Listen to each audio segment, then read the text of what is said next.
आप सब तैयार हैं कलाम सुनने के लिए? हालेलुया। आपकी तालियां बताएंगी कि आप कलाम को सुनने और कबूल करने के लिए तैयार हैं। मैं खुदा सलूस का शुक्रगुजार हूं।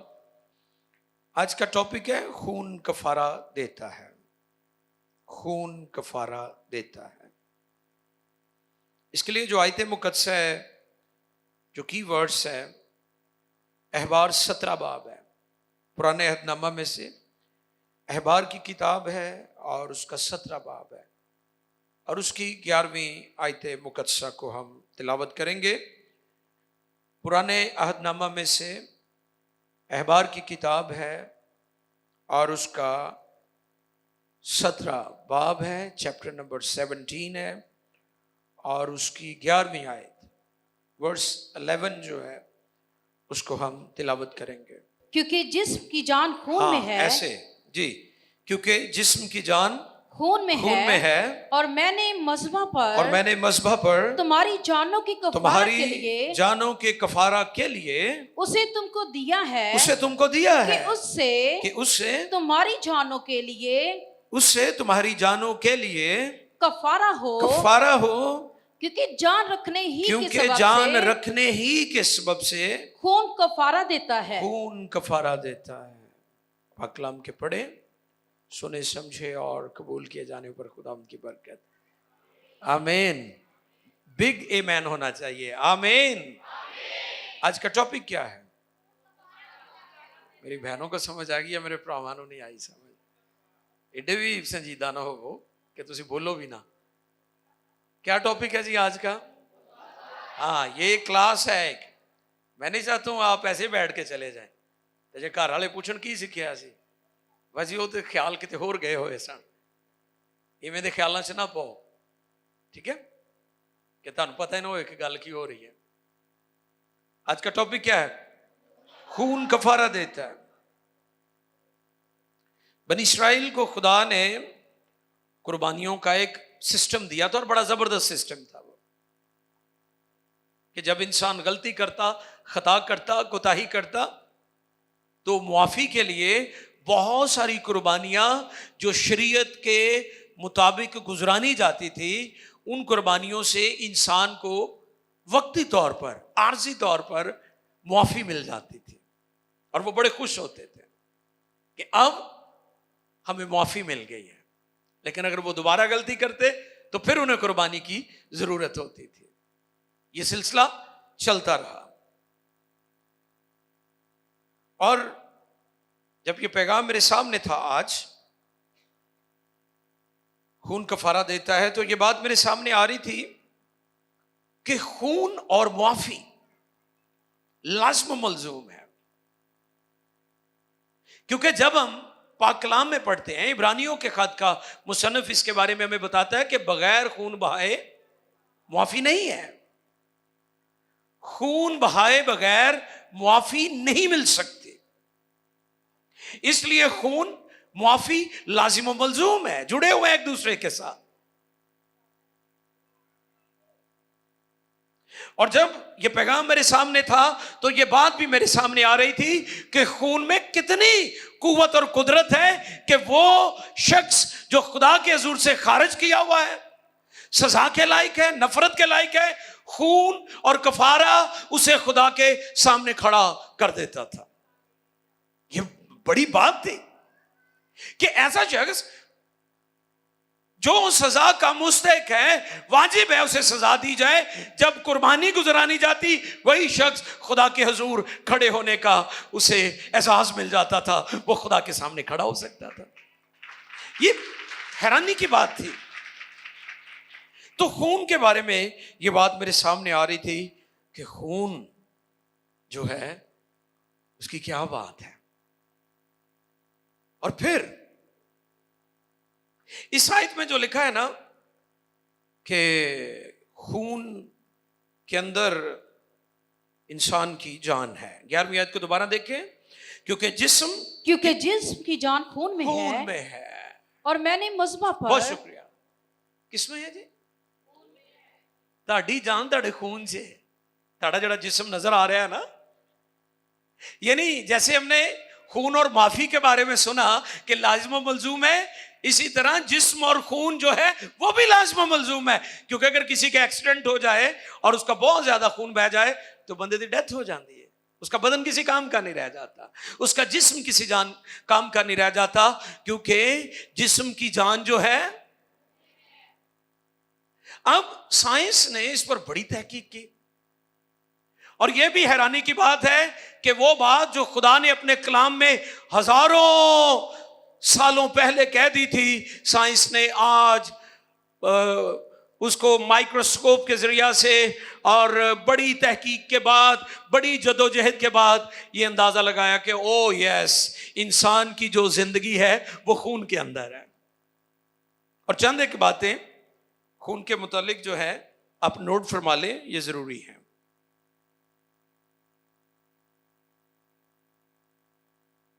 इंसानी जिस्म में खून जो है 1.3 गैलन यानी 4 लीटर के बराबर होता है।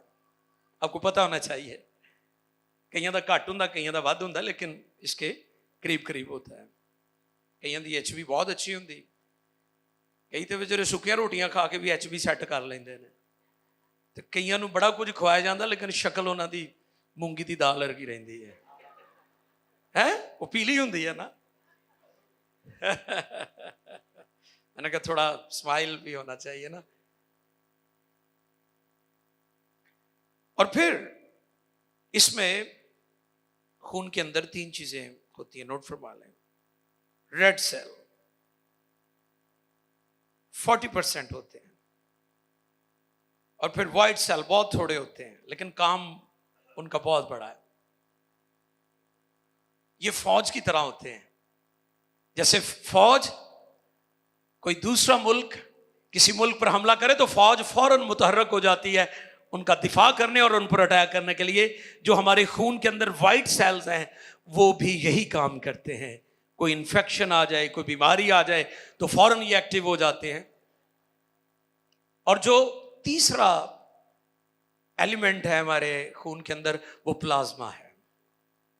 ये तीनों चीजें हमारी लाइफ में इनका बहुत बड़ा रोल है।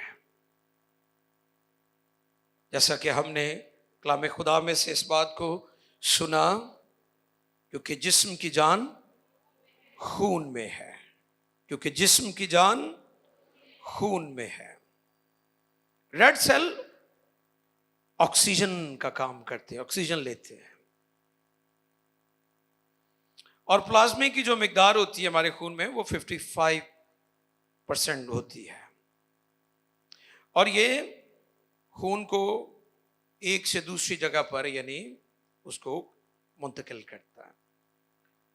और एक अक्सर टेस्ट डॉक्टर लिख कर देते हैं और वो सीबीसी होता है। ये एब्रीविएशन है किस चीज की? ओह यस, मैडम मुझे पता था पीछे बोलेंगी, क्योंकि पढ़ी हुई है ना उन्होंने, मेडिकल पढ़ा हुआ है उन्होंने, स्टडी की हुई है, किताबें पढ़ी हैं। सीबीसी इसका मतलब क्या है? कंप्लीट ब्लड काउंट, यानी रेड सेल कितने हैं, व्हाइट सेल कितने हैं, प्लाज्मा की मिकदार कितनी है, उसे पता चल जाता है बंदे का जो खून है कितना सेहतमंद है। और आपका खून जितना सेहतमंद होगा उतनी सेहत आपकी अच्छी होगी, उतनी अच्छी हेल्दी जिंदगी बसर करेंगे। और मैंने पिछले दिनों भी बताया था कि हमारा जिगर जो है हमारे खून की सफाई का काम करता है, और रात 11 बजे से सुबह 4 बजे के दरमियान का खुदा ने उसका ऐसा सिस्टम रखा हुआ है, वो चीज़ों को साइकिल करता है, रिसाइकिल होता है। और बहुत सारे लोग आपको पता रात को जागते रहते हैं। चलें, जो ड्यूटीज करते हैं उनका अपना एक प्रॉब्लम है, लेकिन जेडे एवं बैठे रहते हैं टीवी अगे या गप्पा मारते रहते हैं या एवं महल्ले च इकट्ठे होके किसी चौंका मोड़ा ते खड़े होकर टाइम जाया करते, वो इस गल ध्यान ना सुन लैन कि आप खुदा के सिस्टम को दर हकीकत डिस्टर्ब कर रहे होते हैं, जो खुदा ने आपको सेहतमंद रहने के लिए, रखने के लिए बनाया हुआ है। इसलिए यह बड़ा जरूरी है कि ये चीजें हम सीखें, इसको हम अंडरस्टैंड करें। और फिर जैसा कि हम कलाम खुदा में से इस बात को सीख रहे हैं कि जिस्म की जान खून में है। और जैसे मैंने कहा कि हमारी साइंस को हजारों साल लगे हैं ए गल समझ ली, बाइबल की इस आयत को समझने के लिए हमारी दुनिया, हमारी साइंस और हमारी जिद्दत को बहुत बाद में समझ आई है कि जो इंसान की जान है वो उसके खून में है। खून बड़ा अहम है हमारी जिस्मानी जिंदगी के लिए। इसका कुलीदी रोल है, वाइटल रोल है, इसका अहम रोल है हमारी लाइफ में। ना कि जिस्मानी जिंदगी में, आज हम इस बात को भी सीखेंगे कि इसका बड़ा अहम रोल है हमारी रूहानी जिंदगी में भी। आमीन। इसका बड़ा अहम रोल है हमारी रूहानी जिंदगी में। जिस्मानी और रूहानी जिंदगी,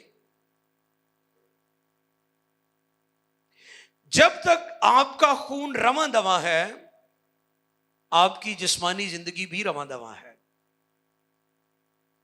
आज आपको पता है इंसान हार्ट अटैक से बहुत ज्यादा मर रहा है। वो जी हार्ट अटैक हो गया, जवान मुंडा सी, जवान आदमी था, छोटी उम्र थी, क्लॉट आ जाता है, ब्लड सर्कुलेशन रुक जाती है और उस शख्स की डेथ हो जाती, मौत वाक़ई हो जाती है। जिस्मानी जिंदगी को रवां दवा रखने के लिए आपका खून जो है वो बहुत जरूरी है। इसी तरह से रूहानी जिंदगी को रवां दवा रखने के लिए हमें एक खून की जरूरत है और वह यीशु मसीह खुदा के बेटे का खून है। हालेलुया। और वह यीशु का लहू है। जब हम पैदाइश 3 बाब की 21वीं आयत पढ़ते हैं तो वहां पर लिखा है आदम और हवा ने खुदा की नाफरमानी की और नाफरमानी करने के सबब से उनकी आंखें खुल गई, और जब आंखें खुल गई तो उन्होंने देखा हम तो नंगे हैं। गुनाह हमें शर्मिंदा करता है, गुनाह हमें रुस्वा करता है, और वहां पर हम इस खुशखबरी को कलामे खुदा में से देख सकते हैं कि खुदा ने एक बर्रा ज़िबा किया और उस बर्रे को ज़िबा करने के बाद उसके चमड़े से, उसकी स्किन से उन्हें कुर्ते यानी कपड़े बना कर दिए। गौर करें। और फिर गुनाह ने जो उनको नंगा किया था, बर्रे के खून से, कफारे से, उसके चमड़े से उनको ढांप दिया गया। और पुराने इदनामा में जितनी भी कुर्बानियों का जिक्र है, जितनी भी कुर्बानियां दी जाती थी, वो गुनाह को मिटाती नहीं थी, गुनाह को ढांप लेती थी। यह गौरतलब बात है। वो क्या करती थी कुर्बानियां? गुनाह जो है उसको ढांप लेती थी। इसका मतलब गुनाहों को ढांपना है। कफारा, कफारे का मतलब क्या है?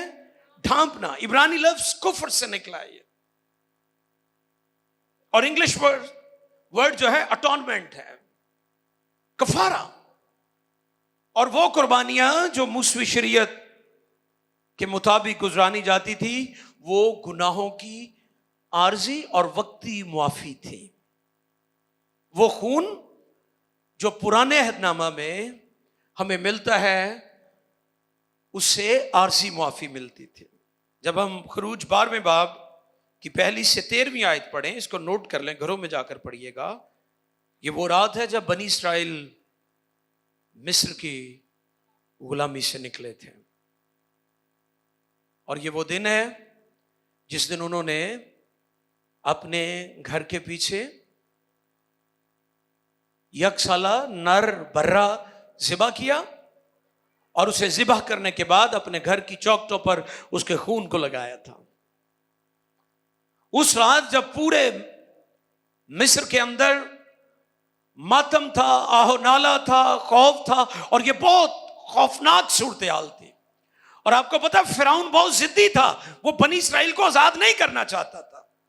उन पर बड़ी आफतें आई, बड़ी मुसीबतें आई, मच्छर भी आए, मेंढक भी आए, और सारे पानी खून बन गया, रेड सी हो गया, ठीक है, जुएं भी उनको पड़ गई, अजीब अजीब आफतें आई। लेकिन आखिरी जो आफत थी ये बड़ी खौफनाक थी। ये क्या थी? पहलोठे मारे गए, लोग बिलबिला उठे, लोग चीखो पुकार करने लगे जिनके पहलोठे मारे गए। वो फिरौन के पास गए, उन्होंने कहा फिरौन बस, अब इंतहा हो चुकी है, हम अपने बच्चों को मरता हुआ नहीं देख सकते, तो इन लोगों को जाने दे। यानी वो रात मिस्रियों के लिए तो मौत और खौफ थी, लेकिन वो रात इस्राएलियों के लिए निजात की रात थी। और आपको पता है वो कैसे बच गए थे? क्यों बचे थे? क्योंकि उनके घरों की चौखटों पर बर्रे का खून लगा हुआ था। जैसे मैंने कहा, जिस्मानी जिंदगी को रवा दवा करने के लिए, रवा दवा रखने के लिए आपको खून की जरूरत है, रूहानी जिंदगी के लिए भी आपको बर्रे के लहू की जरूरत है। और फिर जब मौत का फरिश्ता आया तो वो ये नहीं पूछता था तुम इस्राएली हो, मिस्री हो, ये नहीं पूछता था। वो सिर्फ ये देखता था कि घर की चौखट के ऊपर बर्रे का खून लगा हुआ है कि नहीं। और आपको पता है वो कैसे लगाया गया था? वो जी दरवाजे के ऊपर दाएं तरफ, और ये क्या बन गया? ये क्रॉस बन गई। लोग की कहते हैं जी स्लीब तो पता नहीं कहां से आ गई। उनको बताने की जरूरत है कि स्लीब का नक्शा जमीन पर नहीं बना, स्लीब का नक्शा रूमी हुकूमत ने नहीं बनाया, स्लीब का नक्शा यहूदियों ने नहीं बनाया, स्लीब का नक्शा शैतान ने भी नहीं बनाया, स्लीब का नक्शा आसमान पर बना है। हालेलुया! ये इसकी तस्वीर आसमान पर बनाई गई है, इसका डिजाइन आसमान पर हुआ है, इसलिए यीशु ने स्लीब पर जान दी है। फसह की वो रात जब बनी इस्राएल बच गए, उनके पहलोठे बच गए, उस रात फसह का जो बर्रा था ज़िबा हुआ, उसके लहू को चौखटों पर लगाया गया, तो उस रात वो लोग बच गए थे। जहां लहू हमें जिस्मानी तौर पर जिंदगी देता है, लहू हमें रूहानी तौर पर भी जिंदगी देता है। आमीन। और फिर जैसा मैंने शुरू में भी कहा, इब्रानियों 9:22 को जब हम पढ़ते हैं तो आओ देखिए, चांद का हवाला जात हम तिलावत कर ले खुदा के कलाम में से। और तकरीबन सब चीजें, और तकरीबन सब चीजें शरीयत के मुताबिक, किसके मुताबिक? शरीयत के मुताबिक, शरीयत के मुताबिक खून से पाक की जाती है। किससे पाक की जाती है? खून से पाक की जाती है, खून से पाक की जाती हैं, और बगैर खून बहाए, और बगैर खून बहाए माफी नहीं होती, माफी नहीं होती। कितना वाइटल रोल है खून का आपकी जिस्मानी जिंदगी में और आपकी रूहानी जिंदगी में। तकरीबन सब चीजें, अहद बांधा जाता था तो खून के साथ बांधा जाता था, माफी मांगी जाती थी तो खून के साथ मिलती थी। इसलिए कफारे को समझते हुए जब हम सीखते हैं, इसके बारे में कलाम में से पढ़ते हैं, तो खून जो है उसका बड़ा अहम किरदार रहा है, अहम रोल रहा है। बगैर खून बहाए माफी नहीं। और जब हम पतरस की मार्फत कलाम खुदा में से पढ़ते हैं, पतरस का पहला खत पहले बाब की 18वीं और 19वीं आयत मुकद्दसा को पढ़ते हैं, तो आओ देखें खुदा के कलाम में से। क्योंकि तुम जानते हो कि तुम्हारा निकम्मा चाल चलन जो बाप दादा से चला आता था, उससे तुम्हारी खलासी फानी चीजों यानी सोने चांदी के जरिया से नहीं हुई। आज कितने लोग हैं सोना चांदी? आपको पता है कई ऐसी कौमें और लोग हैं जो मुर्दे के साथ सोना चांदी भी दफन करते हैं। और वे बैक हम चले जाएं एशंस टाइम में तो उस वक्त लोग गंदम भी, खुराक भी, अनाज भी रख देते थे। और आज भी दुनिया और कौमों में यह कॉन्सेप्ट पाया जाता है। लेकिन कलाम हमें यह सिखाता है कि हमारी खलासी, हमारा छुटकारा, हमारी निजात, हमारी साल्वेशन, हमारी रहाई फानी चीजों यानी सोने चांदी से नहीं हुई, बल्कि एक बेऐब किन्ने एक कोई, बल्कि एक बेऐब, क्योंकि ये एक ही बार कुर्बान हुआ था इसलिए एक है, बल्कि एक बेऐब और बेदाग बर्रे यानी मसीह के पेश कीमत खून से। किसके खून से? बर्रे यानी मसीह के ये बर्रा आपको पता है यहूदी इस टर्म से बहुत ज्यादा, इस इस्तिलाह से बहुत ज्यादा वो वाकिफ थे, क्योंकि वो साल ब साल बहुत सारे लाखों की तादाद में बर्रे ज़िबा करते थे। और आपको पता है यूहन्ना ने जो यीशु का तारुफ करवाया था वो यही कराया था, देखो ये खुदा का बर्रा है। इब्राहिम का बेटा इसहाक यही कहता था ना, ऐ मेरे बाप इब्राहिम, सौक्तनी कुर्बानी के लिए लकड़ियां और आग तो मौजूद है, लेकिन बर्रा कहां है? तो फिर यूहन्ना ने जवाब दिया, देखो ये खुदा का बर्रा है जो जहान के गुनाहों को उठा ले जाता है।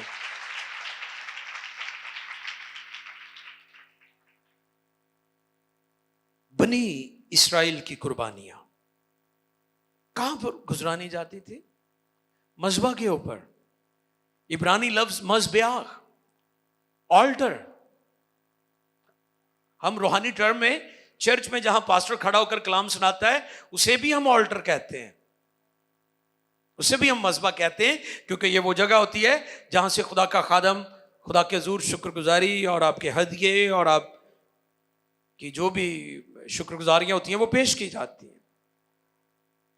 रूहानी मानों में हम इसको लेते हैं। और मज़बा के लिए मैं गौर कर रहा था कि मज़बा हर वक्त लहू से भरा रहता था, वहां पर खून की जो है वो खुशबू होती थी और खुदा को बहुत पसंद था। खुदा को खून की खुशबू और इवन सौक्तनी कुर्बानी खुदा को बड़ी पसंद थी। आपको पता बर्न सैक्रिफाइस जो होती थी वो कुर्बानी जो जलाई जाती थी, और जो कुर्बानी इब्राहिम करने गए थे अपने बेटे के लिए, खुदा ने जो कहा था वो भी सौक्तनी कुर्बानी थी, इसलिए तो लकड़ियां और आग मौजूद थे। ये चीजें सीखने वाली हैं। बनी इस्राएल की कुर्बानियां, मज़बा जहां पर गुजरानी जाती थी उस पर लहू की खुशबू हर वक्त आती रहती थी। सलीब को खुदा ने बतौर मज़बा इस्तेमाल किया है। जैसे वो मज़बा जो हैकल में था जहां पर काहिन क्या करता, कुर्बानी देने के बाद उस खून को से अपने आप को भी पाक करता और फिर उसको खुदा के मज़बा पर लेकर जाता था। यीशु मसीह ने अपनी जान, अपना लहू बहाकर सलीब के ऊपर इन नस्ल इंसानी का हमेशा हमेशा के लिए कफारा दिया है। सो सलीब को बतौर मज़बा खुदा ने इस्तेमाल किया है, इसलिए सलीब आज हमारा फख्र है, क्योंकि वो हमारे लिए रूहानी मज़बा बन गए। हालेलुया। सलीब हमारा फख्र बन गई। क्यों? सलीब को आज पूरी दुनिया में खुदा ने उस मीनार को, आपको पता सलीब को बहुत सारे लोगों ने गिराने की कोशिश की। आज भी लोग सलीब से बड़ा उन्हें प्रॉब्लम है। जहां कहीं भी परसिक्यूशन होता है सलीब से पहले हमला कर देना, क्योंकि सलीब को इब्लीस भी नहीं समझता। लिखा इस जहान का खुदा इब्लीस है। अगर वो सलीब को समझता तो वो यीशु को कभी मसलूब ना होने देता। उन्होंने तो चले बाज पता कि सलीब तो मेरी मौत बन गई है। इब्लीस सलीब को अंडरस्टैंड नहीं करता, और इब्लीस की पूरी कोशिश है कि दुनिया और कौमें सलीब पर वो कफारा जो यीशु ने कोहे कलवरी के मकाम पर दिया है उसको लोग अंडरस्टैंड ना करें।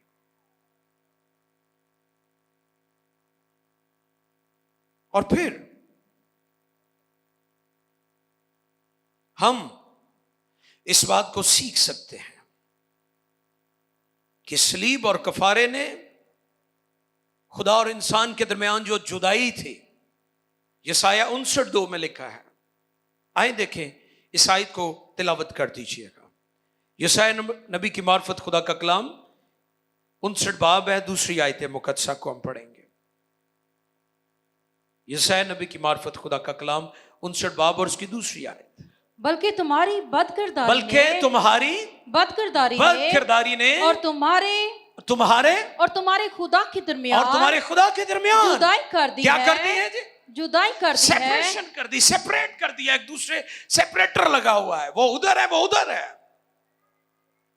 अब इस जुदाई को कोई और चीज खत्म नहीं कर सकती थी। अगर वो करती थी तो शरीयत की वो कुर्बानियां जो खुदा ने मूसा की मार्फत कही थी वो करती थी, लेकिन वो आरजी तौर पर करती थी, वो वक्ती तौर पर करती थी। इंसान फिर गुनहगार हो जाता था, इंसान को माफी मिलती थी लेकिन थोड़ी देर के लिए मिलती थी। अक्सर लोग सवाल करते हैं ना कि यीशु को क्या जरूरत थी कुर्बान होने की। यीशु को इसलिए जरूरत थी कि बागे अदन का गुनाह, हमारे मारूसी गुनाह, उसने कहा ना ऐ बाप इनको क्योंकि ये नहीं जानते, वो सारे गुनाह जो अदन से लेकर यीशु मसीह तक और यीशु मसीह से आज के दिन तक जितने भी गुनाह किए हैं उनके लिए लाजिम था कि यीशु मसीह सलीब पर कफारा देता और अब्दी खलासी कराता। अब्दी खलासी के लिए और उस दूरी को खत्म करने के लिए पुराने अहद की कुर्बानियां और यीशु का कफारा। पुराने अहद की कुर्बानी वक्ती तौर पर ढांप देती थी। क्या करती थी? ढांप देती थी। यानी आप यूं कह ले मुरम्मत करती थी। जैसे कई चीजें टूट फूट का शिकार हो जाए तो हम उन्हें क्या करते हैं? टोचो टांका ला ही देने ना। पाकिस्तानी वैसे भी टोचो टांके च बड़े माहिर ने, उत्ते रंग रुंग मार देंदे ने। हमें इस बात को अंडरस्टैंड करना है, वो कुर्बानियां जो शरीयत के मुताबिक गुजरानी जाती थी वो ठीक थी, लेकिन आरसी थी, वक्ती थी। वो वक्ती तौर पर तो माफी उनसे मिल जाती थी, उन कफारों से, कुर्बानियों से, लेकिन अब्दी खलासी नहीं होती थी। अब जब इब्रानियों के खत का मुसन्निफ यीशु मसीह की सफात को, फजीलत को बयान कर रहा है, यीशु मसीह की फजीलत को जब वो बयान कर रहा है, वो वहां पर बयान कर रहा है कि यीशु मसीह जो है वो फरिश्तों से भी अफजल है। हालेलुया। क्योंकि फरिश्ते मखलूक हैं और यीशु मसीह खालिक है। हालेलुया। वो खालिक है, क्रिएटर है, तख्लीककार है। और फिर वो कहता है वो गुनाहों को धोकर किब्रिया की दाहिनी तरफ जा बैठा। वो कुर्बानियां जो शरीयत के मुताबिक गुजरानी जाती वो ढांप देती थी, लेकिन यीशु की कुर्बानी ने गुनाहों को धो दिया है। हालेलुया। पाक और साफ कर दिया है, पाक और साफ कर दिया है। इसलिए लिखा है कि वो गुनाहों को धोकर किब्रिया की दानी तरफ जा बैठा। देखिए जरा इब्रानियों 10:11 पढ़े जी। इब्रानियों की कलीसिया को लिखा गया खत और उसके 10वें बाब की 11वीं आयत मुकद्दसा को हम तिलावत करेंगे जी। और हर एक काहिन तो खड़ा होकर हर रोज इबादत करता है, हर रोज इबादत करता है। और एक ही तरह की, कितनी तरह की? एक ही तरह की कुर्बानियां बार बार गुजरानता है। क्या करता है? बार बार गुजरानता है। कुर्बानी एक ही तरह की है, गुजरानी कितनी बार पड़ती है? बार बार। क्योंकि लोग बार बार गुनाह करते थे, इसलिए बार बार कुर्बानी करनी पड़ती थी। फिर जो हरगिज गुनाहों को दूर नहीं कर सकती। जो हरगिज गुनाहों को, यानी आर्जी इलाज था ना, वक्ती इलाज था ना, हरगिज दूर नहीं कर सकती थी। फिर क्या हुआ? फिर लेकिन एक शख्स हमेशा के लिए गुनाहों के वास्ते एक ही कुर्बानी गुजरान कर खुदा की दाहिनी तरफ जा बैठा। हालेलुया। उसका नाम यीशु है, जिसने अब्दी खलासी कराई और अपने लहू से हमें पाक किया है और हमें गुनाहों की माफी मिल गई है। हालेलुया। पुराने अहद की कुर्बानियां ढांपती थी, मिटाती नहीं थी। यीशु का लहू हमें पाक करता है, यीशु का लहू हमें धो देता है। और जब हम यूहन्ना का पहला खत पहले बाब को देखें तो वहां पर हम इस बात को सीख सकते हैं कि यीशु का लहू हमें पाक करता है। पुराने अहद की कुर्बानियां दोहरानी पड़ती थी। क्या करनी पड़ती थी? बार बार वो कुर्बानियां गुजरानी जाती थी। लेकिन यीशु मसीह ने एक ही बार अपना लहू बहाकर अब्दी खलासी कराई। यीशु का लहू हमें पाक करता है, यीशु का लहू हमें शिफा देता है और यीशु का लहू हमें नए मखलूक भी बना देता है। अब जो मसीह में है वो नया मखलूक है। पुरानी चीजें जाती रही, देखो वो नई होगी। इसलिए यीशु मसीह का कफारा पुराने अहद की कुर्बानियों से अफजल, आला और मोतबर है, क्योंकि यीशु का लहू हमें नया बना देता है। वो हमें रिपेयर नहीं करता, वो हमें ढांपता नहीं है, वो हमें पाक और साफ करता है। मरकजी आयत की तरफ चलते हैं। अहबार 17:11 में जो हमने तिलावत किया, क्योंकि जिस्म की जान खून में है और मैंने मज़बा पर तुम्हारी जानों के लिए, क्योंकि जिस्म की जान खून में है और मैंने मज़बा पर तुम्हारी जानों के कफारा के लिए उसे तुमको दिया है कि उससे तुम्हारी जानों के लिए कफारा हो, क्योंकि जान रखने ही के सबब से खून कफारा देता है। टॉपिक क्या है आज हमारा? हाँ, ये क्लासरूम है। खून कफारा एक वो खून है जिसके लिए हमें जिस्मानी जिंदगी रवां दवां रखने के लिए जरूरत है, और एक वो खून है जो यीशु का खून है, जो बर्रे का लहू है, जो पाक लहू है। उसका लहू हमें रूहानी तौर पर जिंदगी देता है और अब्दी खलासी और गुनाहों की माफी और बदन की शिफा। यसाया पर यह भेद खुला। उसने कहा, उसने हमारी मुशक्कतें उठा ली, हमारे गमों को बर्दाश्त किया, हमारी खताओं के सबब से घायल किया गया, हमारी ही सलामती के लिए उस पर सजा हुई, ताकि उसी के मार खाने से हम शिफा पाए। आंखें बंद किए हुए, हाथों को आसमान की तरफ बुलंद किए हुए,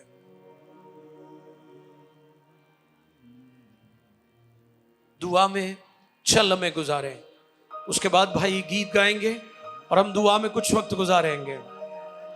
गुनाह हमें उलझा देता है। गुनाह का इलाज किसी सर्जन के पास नहीं है। दुनिया और साइंस ने बहुत तरक्की की। मेडिकल की दुनिया में नई इजादात, new inventions, heart surgery, heart transplantation और किडनी ट्रांसप्लांट होते हैं, और इसी तरह लिवर जिगर ट्रांसप्लांट हो रहा है। लेकिन दुनिया के किसी सर्जन के पास, दुनिया के किसी हॉस्पिटल के पास किसी गुनहगार का इलाज नहीं है। गुनहगारों का तबीब एक ही है, गुनाह के बीमारों का एक ही शाफी है, एक ही हकीम है, और वो तबीब आजम है, और उसका नाम यीशु है। यीशु का लहू बड़ी अज़मत वाला है। हालेलुया। ये लहू जब हाथों से टपका तो आपके हाथ आजाद हो गए। जब ये लहू उसकी पसली से बहा तो आपका दिल, आपका जिस्म आजाद हो गया। जब ये लहू उसके सर से बह रहा था, कांटों के ताज, जब उसे पहनाया गया कांटों का ताज, तो ये लहू आपके जहन को पाक साफ कर रहा था। और इस लहू के लिए शुक्रगुजारी करें। लहू कफारा देता है, खून कफारा देता है। कफारा, पुराने अहद का कफारा गुनाह को ढांकता था, छिपा लेता था, लेकिन नए अहद का कफारा यीशु का लहू सारी नाराजगी को दूर करता है, हमेशा हमेशा के लिए। अब्दी खलासी निजात का वसीला है। ऐ खुदा तेरा शुक्र करते हैं, इस कलाम को फालदार कर, गुनहगार निजात पाए। आज शाम गुनहगार निजात पाए, जो मुझे सुन रहे हैं, गुनाह की रस्सियां काट दी जाए, यीशु का लहू उन्हें आजाद करे। जिन लोगों ने इस कलाम को कबूल किया है वो निजात पा जाए, गुनाहों की मखलसी पा जाए, छुटकारा पा जाए, मुक्ति पा जाए। यीशु नाम मुक्ति दिलाता है, शांति भी दिलाता है। ऐ खुदा, मेरी दुआ है कि लोगों को आज इस खून की कुदरत से, वो चश्मा जो कलवरी से बहता है, वो आज भी पापों को धोता है। वो कुदरत वाला खून है, वो कुदरत वाला खून है। फसा की वो रात जब बनी इस्राएल मिस्र से आजाद हुए, उस रात खून उनका मुहाफिज बना, खून ने उन्हें तहफ़्फ़ुज़ दिया। आज भी बलाओं से, बीमारियों से यीशु का लहू आपको बचाता है, आपको तहफ़्फ़ुज़ देता है। जादू टूने टोटकों से, काले पीले जादू से, हर तरह की नस्ली और पचीदा पोशीदा बीमारियों से, लानतों से ये खून आपको बचाता है। ऐ खुदा, मैं तेरी मिन्नत करता हूं, इस पैगाम को बहुतों के लिए निजात का वसीला बना और बहुतों के लिए शिफा का वसीला, क्योंकि उसके मार खाने से हमें शिफा मिली है, कोड़ों की मार से शिफा मिली है। नेजा मारा गया, उसे घायल किया गया, उसे थप्पड़ मारे गए, उसकी तजलील हुई, उसकी कोई शक्ल सूरत ना थी, वो मर्दे गमनाक और रंज का आशना था। लोग उसे गोया रूपोश थे, उसकी कोई शक्ल सूरत ना थी। उसकी शक्ल बिगड़ गई ताकि हमारी शक्लें बच जाएं। उसने हमें नया मखलूक बना दिया। ऐ खुदा, ये पैगाम बहुतों के लिए निजात का बाइस हो, शिफा का बाइस हो। जो मुझे लाइव देख रहे हैं और वो बीमार है और दुआ में ठहर जाएं, खुदा पाक छू रहा है, बीमारों को छू रहा है। अगर आप बीमार हैं, अगर आप परेशान हैं, अगर आपने मेडिसिन ली, अगर आप जादू टूने टोटके की असरात और कब्जे में है, यीशु के नाम में शिफा पाओ, यीशु के नाम में छूट जाओ, यीशु के लहू से पाक साफ हो जाओ, क्योंकि यीशु का लहू तुम्हें बचाता है। खुदामदाद शाम बहुत सारे हमारे बहन भाई जो इस लाइव सर्विस को देख रहे हैं और बाद में भी देखेंगे, उनके बदनों में, उनकी सोचों में, उनके जहनों पर बर्रे के लहू की कुदरत से हर एक जुआ बंधन टूट जाए, शिफा जारी हो जाए, बरकत जारी हो जाए, जॉब्स मिले, दरवाजे खुले, इमिग्रेशन और दीगर मसाइल, बच्चों की एजुकेशन, अगर शोहर या बच्चे नशा करते हैं आजाद हो जाए, बिजनेस पर, कारोबार पर, और खुदा रुपए पैसे पर तेरी बरकत साथ दे। तेरा पाक हाथ बड़ा रहे, तमाम नाजरीन को छू अपनी कुदरत से, कसरत से बरकत दे। वतन अजीज पाकिस्तान को बरकत दे, हुकूमतों को, अदारों को बरकत दे, पुलिस को और इंतज़ामिया को, मिलिट्री के लिए, आर्मी के लिए, अदलिया के लिए, तमाम क्रिश्चियन अदारों के लिए और तमाम चर्चेस के लिए, पासबानों के लिए तेरी बरकत चाहते हैं। PMI टेलीविज़न के लिए तेरा शुक्र हो, ये दुनिया भर में तेरी खुशखबरी फैलाने का एक ज़बरदस्त टूल हमारे पास है। इसके नाजरीन और इसके पार्टनर्स को बरकत दे, जो हमारे लिए दुआ करते हैं, जो अपनी ऑफरिंग्स हमें देते हैं। तेरा पाक हाथ बढ़ा रहे, पूरी टीम को बरकत दे, तुम सबकी मदद फरमा, तुम यीशु के नाम में, आमीन।